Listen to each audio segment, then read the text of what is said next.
Kulitan na sa isla angat sa nagkapirang eskwelahan ang pagpapairahay kan sa indang mga classroom sa banwaan nin Rapu-Rapu, Albay.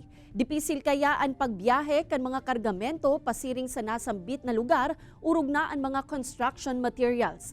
Alagad sa tabang kan kasuldadusan, hali sa 565th Engineer and Construction Battalion as in Philippine Navy na ipairahay ang tulong classroom asin mga konkretong kudal sa Rapu-Rapu National High School asin Rapu-Rapu Central School.